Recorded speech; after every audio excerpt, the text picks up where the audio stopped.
What is proportionality? Israel will go in and kill until we get to the exact number of babies that were killed by Hamas, and then we will kill all the people who want to dance in Hamas, who go to a dance, 280 people. And then it'll be proportional.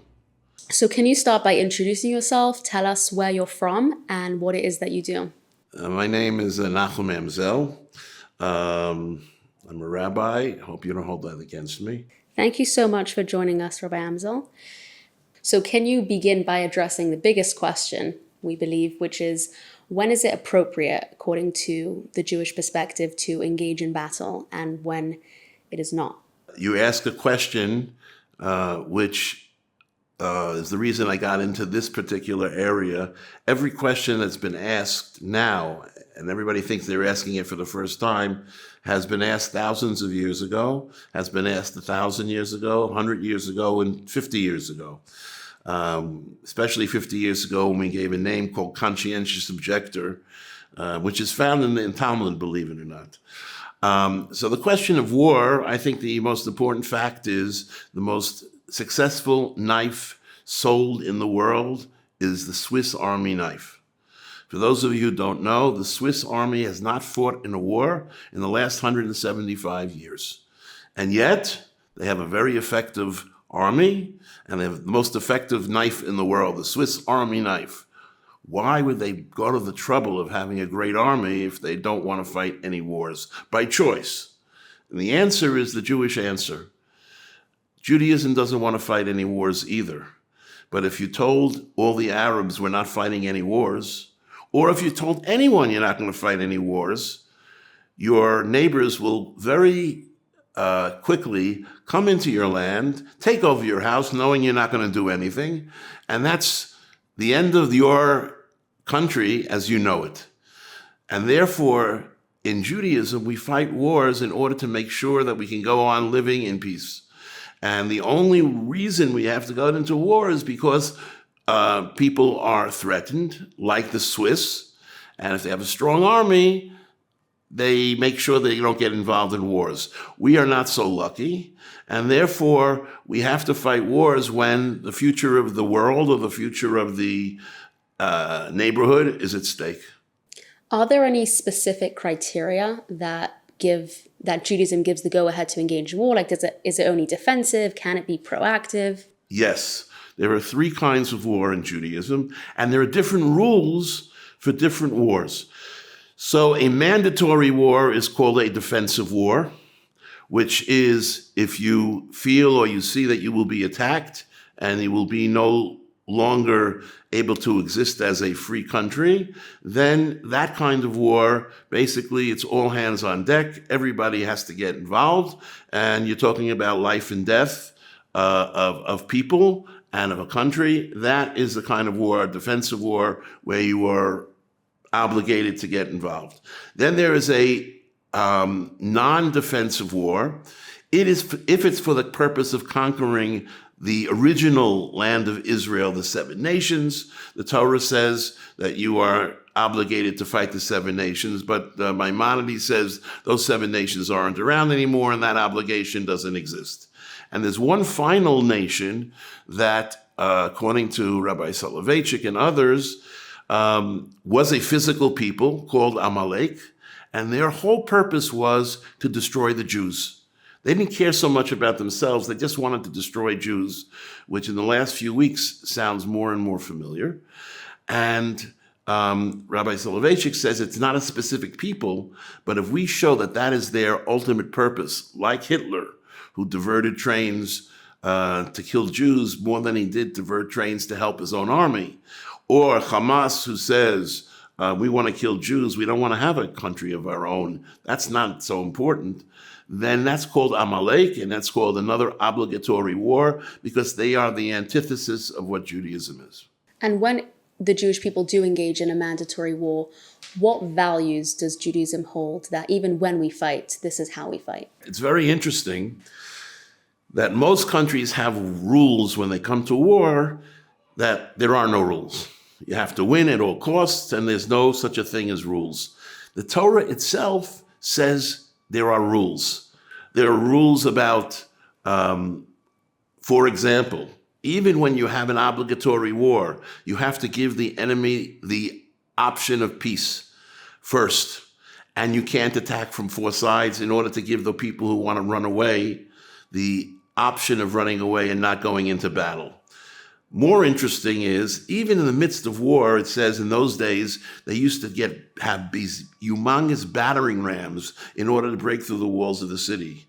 And the Torah says, when you build these battering rams, make sure you don't take fruit trees. You could take regular trees because you need them, but if you use a fruit tree for a battering ram, then you are unnecessarily killing or not using the fruit and making it a waste.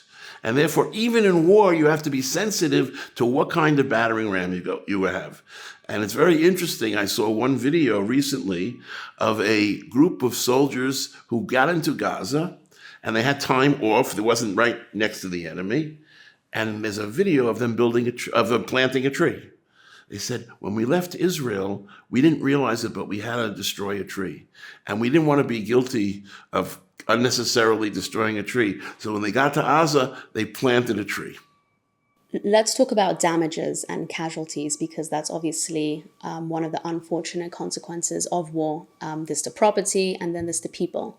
And then there's a difference between intentionally damaging and hurting somebody and unintentionally damaging and hurting somebody. So what does Judaism have to say about, innocent casualties that are cause for war, and what is the framework that Israel is allowed to destroy intentionally? It's very interesting that although the idea of collateral damage, which means intentionally or unintentionally killing civilians in order to get to the enemy, are you allowed to do that or not? Never was a real question in practice for thousands of years, because the traditional war tried to avoid that. Why? Everybody got dressed up in uniforms.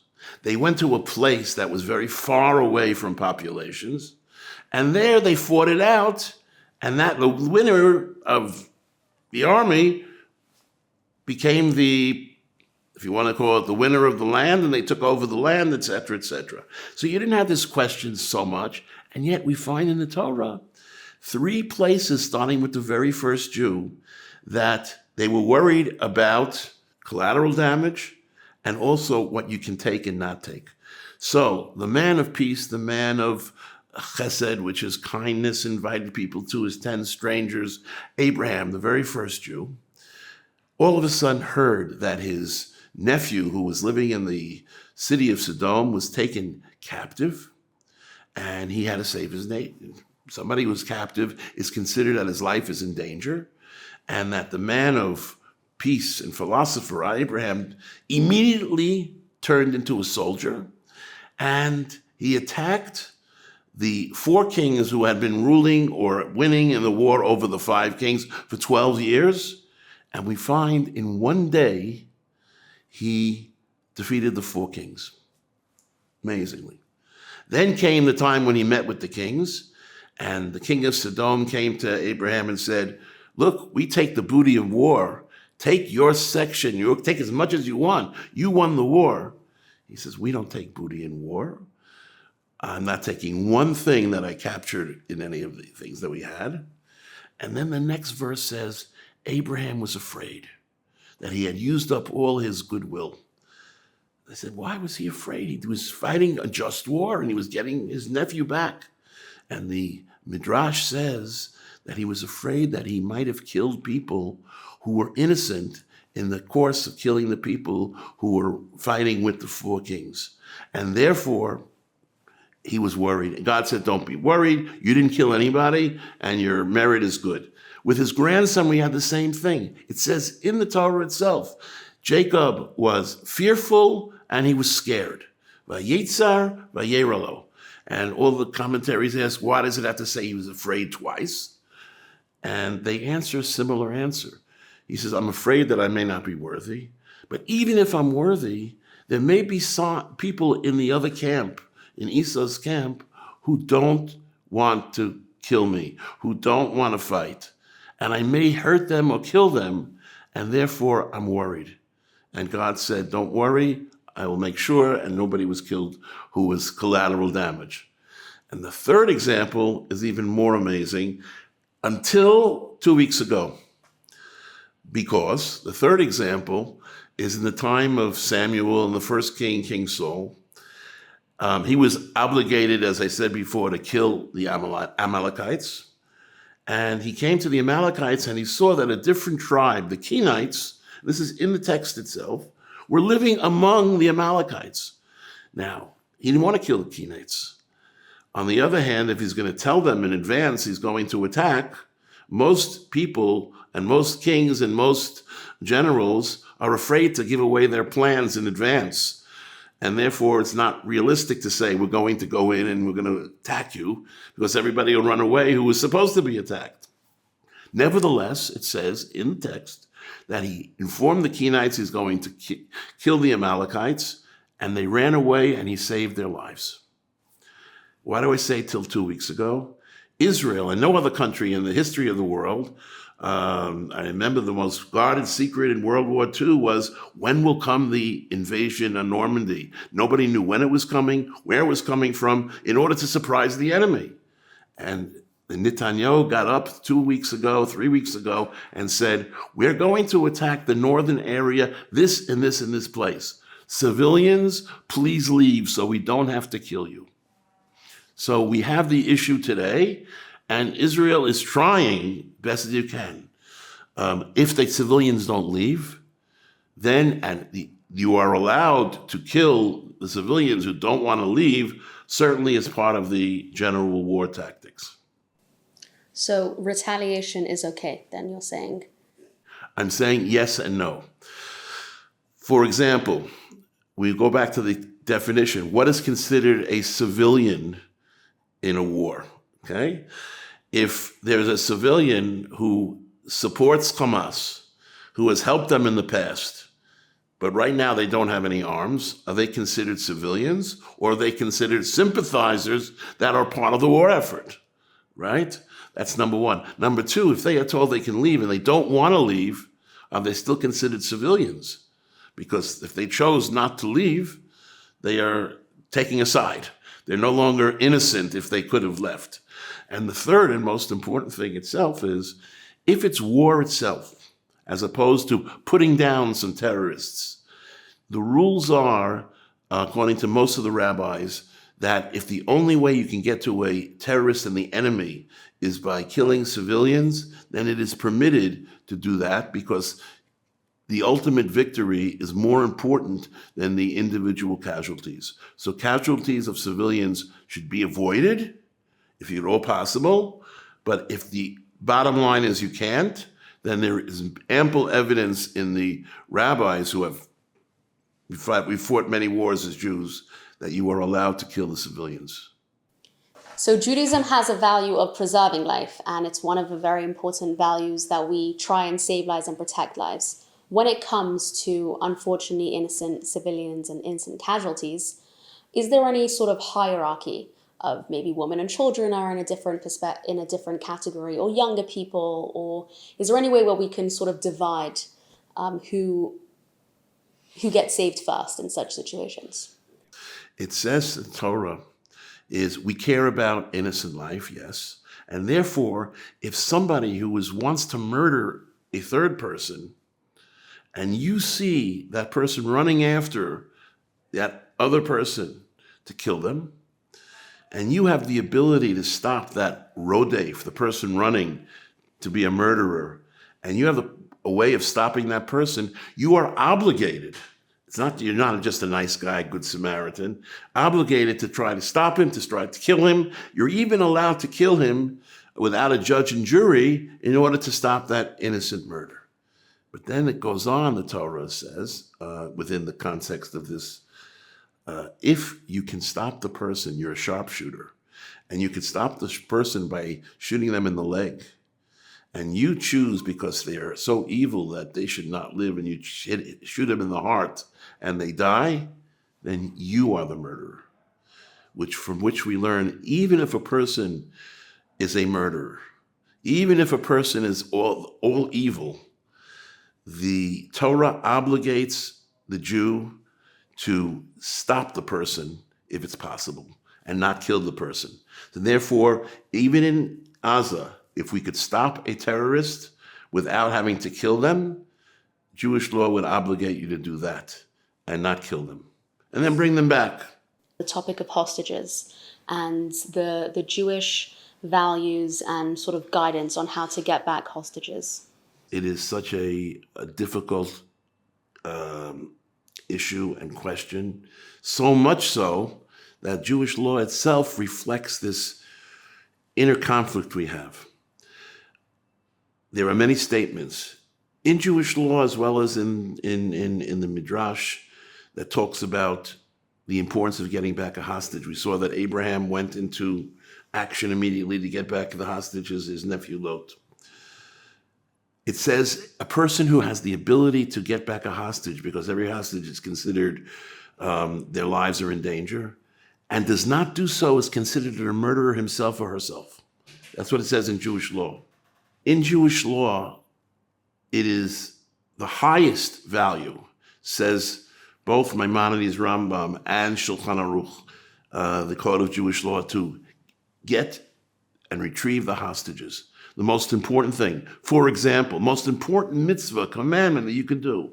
For example, if you give me money to give to the poor, or you give me money to do a different mitzvah commandment to buy matzah for somebody, so on Passover they can eat matzah. And then I want to use that money for a different mitzvah, such as for a different holiday, or to build a classroom. I have to go ask that person, is it okay if I switch the money because you designated it for this instead of this? When it comes to hostages, it's the only mitzvah you don't have to ask the person. You can divert the money given for something else in order to use for hostages. That's the first interesting halakha, which makes it different. Jewish law that makes it different. Second is that if you even delay, I can get the hostage out at 10 o'clock at night, and I delay till tomorrow, I'm too tired, and I don't do it, Shulchan Aruch Code of Jewish Law calls you a murderer as well, even in terms of hours. We have to do everything in our power to get a hostage out. And then in the very next law, it says, you're not allowed to pay a lot of money. You're only allowed to pay, in our case, a few $100s for the hostage, which is something that we would never, no hostage taker would ever do. And the question is why? In practice, you're not allowed to pay ransom. Why? Because if the hostage taker knows that you'll never pay ransom, the hostage is worthless to that hostage taker. They'll never take more hostages, they'll never take any hostages. But if that hostage is very valuable and you pay a ransom, such as we paid in 1985, the Israelis paid for 3 live soldiers, 1,500 Arabs who had been criminals, then you're telling them that they should take more hostages, because the more hostages you take, it's a great business. And that's what many people complained. But Gilad Shalit was a soldier that had been 6 years in incarceration in Hamas, and we gave back 1,000 Hamas criminals, terrorists, in order to get back that soldier. The question is, did Israel do the right thing or not? And that depends on going a little bit deeper into the sources. I don't know what exactly the situation. The Israeli government didn't come and consult me. But I heard a very great rabbi say the following, that when it comes to a community, all the cases in the Talmud are individuals.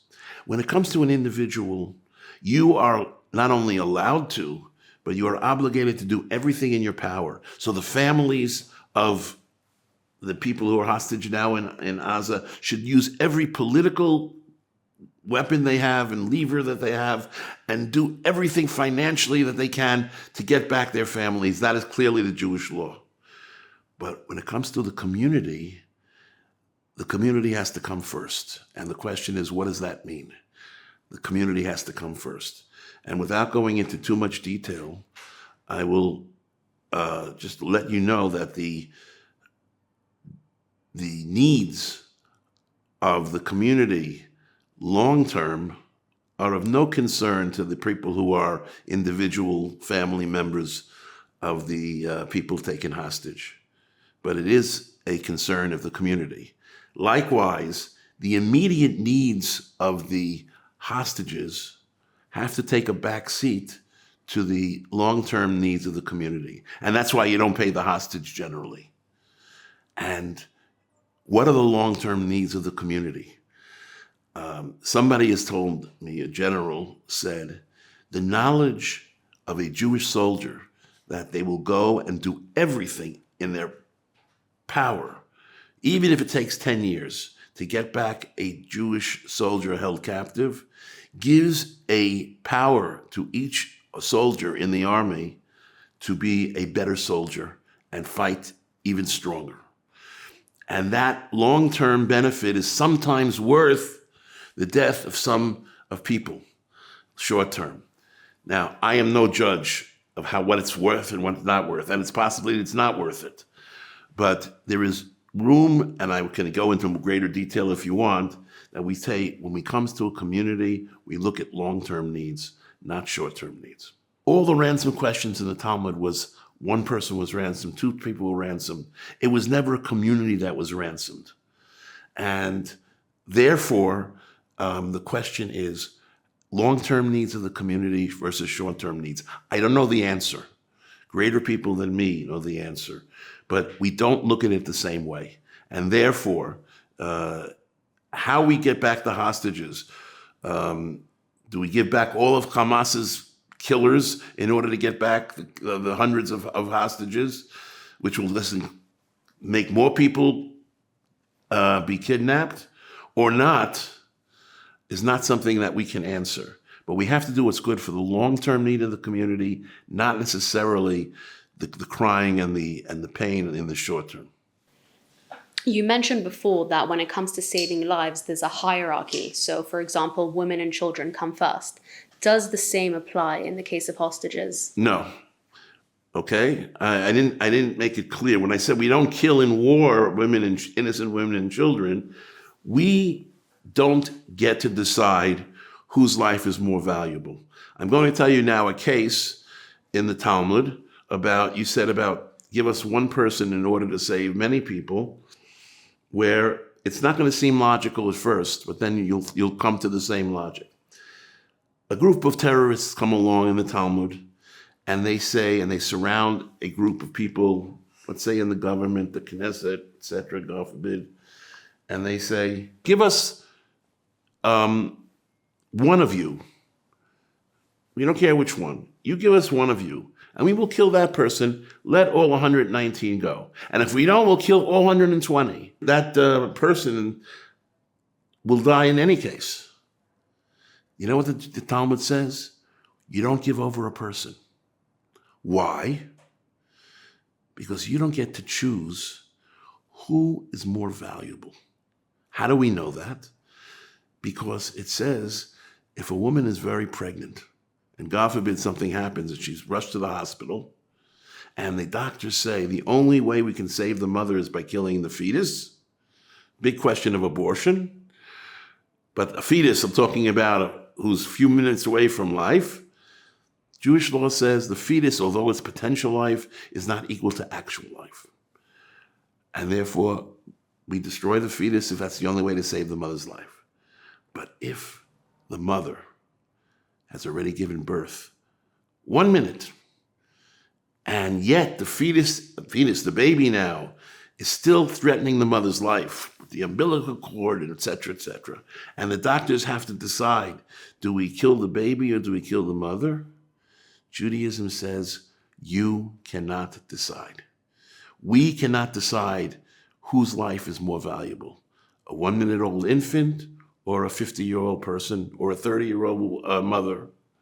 And therefore, we never, ever, ever say you're more valuable than you, because everybody has infinite godliness in them. And if you know anything about math, one infinity is not more valuable than another infinity. And I'll go one step further. 100 infinities is not more valuable than one infinity. So therefore, according to that opinion at least, You don't give even one in order to save 100, because infinity is infinity. And therefore, we never, ever choose one person's life over another person's life based on our evaluation of who's more valuable. On the topic of hostages, is there any guidance given on doing something that puts the hostages at risk, so behaving in a certain way in war that might affect how the hostages are treated?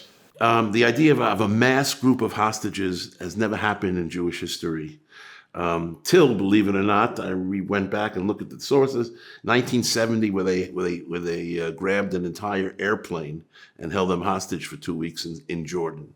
But we knew more or less as the negotiations were going on, Jordan was negotiating, and there was no immediate danger that they would blow up the whole plane, although that was discussed.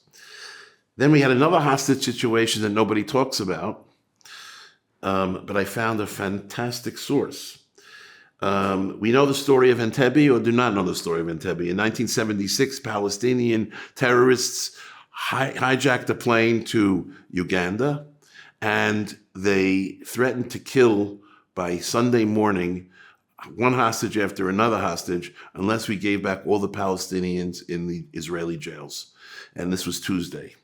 And on Wednesday or Thursday, maybe even Friday, this is not known to me till a couple of weeks ago, the prime minister had gone to Rabbi Ovadia Yosef to ask, is it permitted to negotiate with terrorists?